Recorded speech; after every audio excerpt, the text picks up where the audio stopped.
Alrighty, folks. I just want to do a first impressions of my brand new Marlin 1894 and 357 Magnum. Now, I've had one of these before, and it was one of the quote-unquote Remlins, but it was later on once they had fixed a lot of stuff. It had a few fitment issues, and it wasn't. I wouldn't consider it particularly refined. Parts of the stock fitment, nothing was ever loose, but it didn't match up with the metal particularly well. There's little edges that were raised up. I just remember thinking, this thing's pretty cool looking, but on closer inspection, it's not. It's got some issues. And I really liked that gun. I shot it quite a bit. I've got on a different channel. Actually, I've got a couple YouTube channels. I'm actually going to post this on the gun channel. So on this same channel, I've got kind of initial impressions of that one. I never did get a proper shooting video of it. I've got one where I talk about wilderness defense and different types of shooting really quickly, where I shoot basically that rifle, and it was the same caliber and everything. So when I saw these Ruger made Marlins coming out, I was like, okay, I gotta have one of these because I know Ruger always does a good job in their manufacturing. I've never been disappointed with a Ruger product. So yeah, I decided to get a Ruger lever action. I was hoping to get the 336 Trapper, but I could not find one anywhere. In fact, this was the only basically Marlin I could find that wasn't 357 or 44 mag classic model with the 18.5 inch barrel. I wanted the stainless because I like to shoot in the snow and stuff, and I've noticed with some of my firearms previously, if they even get a little bit wet, they'll rust real fast, some of them. So I didn't want to take that chance, so I just got the stainless. So yeah, I managed to find one. Lucky me, and it's actually a pretty cool rifle. I'm going to show you kind of a unique feature on the stock that is just kind of like a defect in the wood, but it actually looks really cool, which kind of makes the rifle unique. And I'm going to show you some other things that I've noticed about it. Pretty much all of it good. I wouldn't say anything bad, but just kind of some funny stuff I got to work out. But yeah, otherwise it's an amazing looking rifle, so let's take a closer look.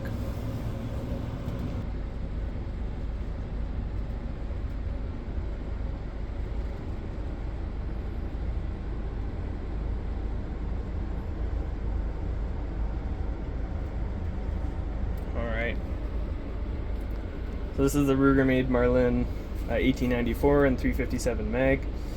You can see I've got some snap caps here. I want to show you the loading gate and how stiff it is, because on my one I had that was Remington made, the loading gate was insanely stiff and it had to be broken in. It took I think a few hundred rounds to break in. It took a while,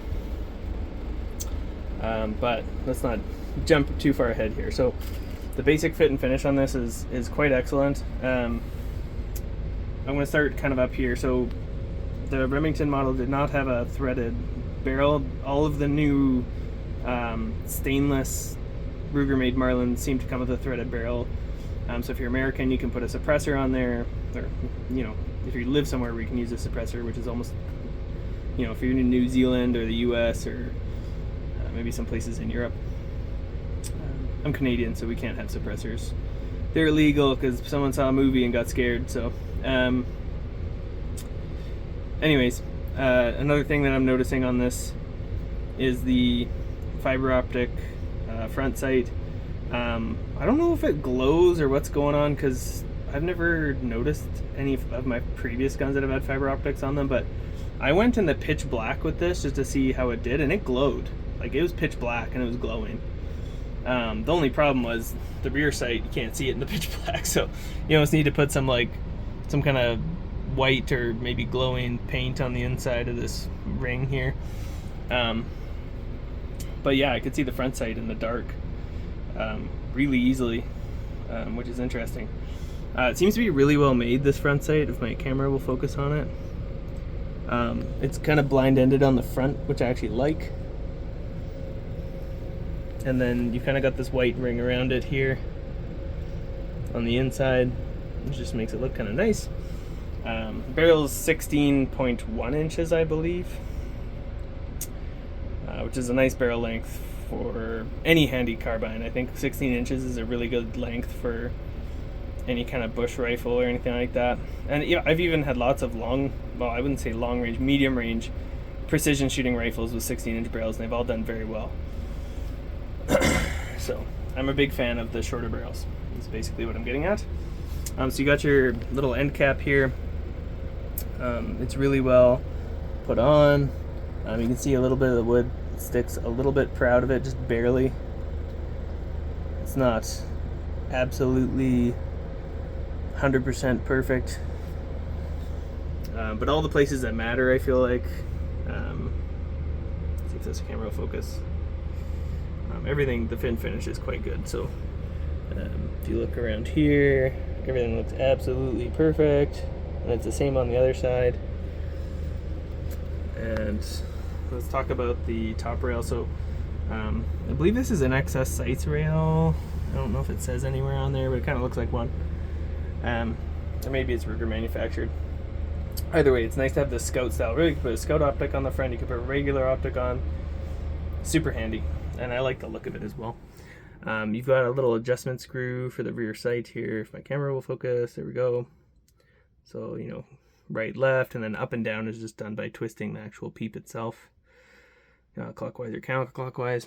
You've got your crossbolt safety, which I don't use. I just use half cock on the hammer. These crossbolt safeties are silly, but I've never had an issue with one like accidentally activating or something like that, so I just keep it off and just leave it. And these aren't scratches, that's just little fuzzy bits. The bolt fitment isn't absolutely perfect. There's a little bit of a space right here on the outside of the bolt. You can see that there, so it's not absolutely perfect. Not something I'm entirely concerned about, to be honest, but I am looking at these things because these guns are not cheap. I paid a lot for this, so, you know, I don't expect it to be perfect. Nothing's ever perfect, but I would like, you know, I want it to be pretty good. So I would say I'm happy with it. You come over here, the fitment of the rear stock is quite good. I think there were some parts that sat. Was there some parts that sat? Oh, it's down here by the lever. So if you look underneath the lever, there's just a tiny bit. It's beveled though, like it looks professionally done, so it doesn't really concern me. It looks good. The stock has been cut properly here for relief. The checkering is really well done. It's absolutely beautiful and doesn't feel sharp. Like, you know, there's checkering that almost feels like sandpaper. This doesn't. It just feels like a nice grip. Like it's very nice.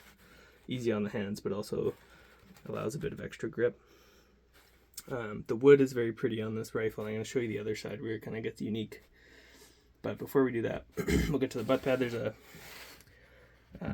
recoil pad, which I mean is kind of not needed on this, but that's okay. I'm not going to complain about it. So the overall length on this rifle is about 33 inches, which I had a Marlin 336Y model. It's the youth model. And it had a exact same length because it has a shorter pull stock. I really liked that rifle, and I actually sold it to be able to get this rifle, which I'm sure I'll regret, and I'd prefer not to think about it very much at this moment. But yeah, so it's a very handy size, basically what I'm getting at. One thing I skipped, it's very important, is the lever. Lever's good. It's a large loop, so you can fit gloves in there. And it's a perfect size. You can still run it pretty fast with a non-gloved hand, and it doesn't mar your hand up. You know, there's no sharp edges on it at all. So it's pretty good. Pretty happy with it. I want to show you how easy it is to load this loading gate. So this loading gate is worlds different than the Remington one I had. I had to push so hard to get the rounds in. With this, like, they literally just, it's like they just want to go in there. Like I barely have to put any pressure on at all, and they just want to pop in there. Like, it's so easy. It's awesome. It's like a fancy one that's had the spring replaced and everything. So good job, Ruger, on that. This is awesome. And like supposedly you can unload these by pushing this in. I'm not really sure how you do that. I've never had a rifle where you could do that before.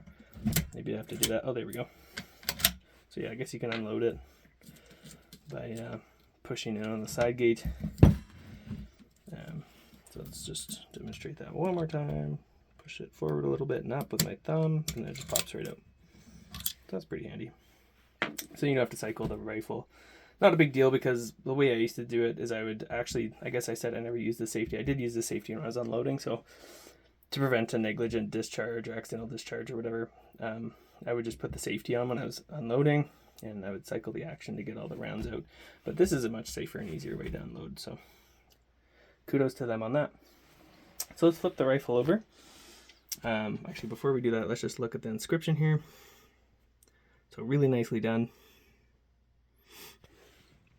All right, let's flip this rifle over and we'll look at the other side, and I'll show off that kind of cool wood and stuff.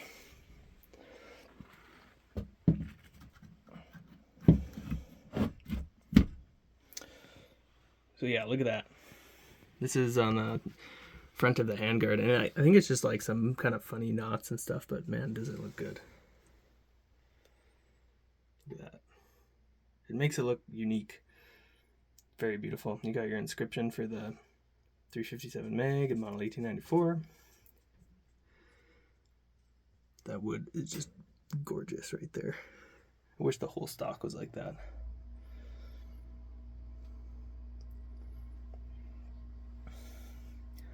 You got the receiver. Everything's perfect. There's no scratches on anything. Again, the stock is fitment's good on this side. There's no issues whatsoever that I can see so far. And I did run this with the snap caps just quickly, and it runs really smooth. So I'm sure it'll break in a bit more, but it runs smooth already. I can run it pretty fast. Maybe we'll take a quick video of that just in the darkness of my basement here. And yeah, but I'm really excited to go shooting this. I think my wife will have a lot of fun shooting this because they're relatively low recoil. Still got enough punch to be a good self-defense weapon for wild animal attacks, various other type of animal attacks that you might encounter. And you know, it's basically a hunting rifle, so it's not gonna garner any unwanted attention. You know, some lady screaming in the distance, "Oh, would someone please think of the children," while you're trying to target shoot or something like that. But yeah, the checkering's really well done. Yeah, very beautiful. Oh, and I should show you the underside of the buttstock here real quick. So you've got the Marlin logo inscribed on the bottom, presumably with like a laser inscribed, I would say. Looks like it's a bit burnt, maybe. Yeah, it does. So I'd say that's laser inscribed. Looks really good. And then you've got the Ruger Marlin dot. The old Marlins had just a black dot with a white kind of donut around it, and this one's red. So that tells you that it's a Ruger. Another way you know it's a Ruger is the serial number. Starts with RM, so Ruger Marlin. So yeah, let's run some snap caps through it just so I'll show you again how good the loading gate works, and then we'll cycle some snap caps through just to show you how well the action works. And then I'll do a video in the future of actually shooting the rifle at targets and stuff like that. I'm not going to do any like crazy accuracy testing. It's a 357 mag, and I know it'll be more accurate than I am anyway. I'm not planning on putting an optic on this. Iron sight should do just fine, I would think. Maybe I'll put like a 2x optic, or I could see putting maybe one of those 2.7 power Burris Scout scopes on here, because they're 1-inch tube. I really like 1-inch tube optics. I know everyone wants the huge diameter ones, but the 1-inch tubes are actually really lightweight and still very functional in my opinion, if they're quality made.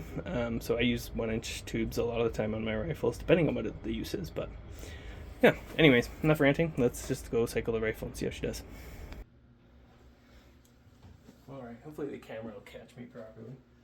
I wanted to stay kind of in the light here, or what limited light I've got. So yeah, so I'll just show you this loading gauge. Just works incredibly well. If you try to get them to stick in there, it's actually kind of difficult. They want to pop out. So if you're kind of loading and you want them to stick part way out, you kind of got to use your finger to keep them in there, like that. It's a technique that people use for kind of run and gunning. If they want to reload on the move, they'll put their finger in just so it doesn't pop out while they're trying to load. So they'll hold it kind of like this and load. So yeah, I'll show you just how this thing cycles. So it cycles really, really nicely. And with more practice, I'll obviously get better at that, but it works quite well. You can. Oh, one thing I did want to mention was you can hear that squeaking sound. It's the hammer. So I have to kind of go in there and do something about that. I think it just needs some oil in there. That's what I suspect. But so she's a little squeaky. But I'll go in there and add some oil, and then it shouldn't be a problem anymore, I suspect. So, but yeah, so you can see it cycles quite well. I don't cycle as well as the gun does. Currently, I need a little bit more practice. It's been a while since I've run a lever gun really, really fast, especially one that's a little bit of a shorter action like this.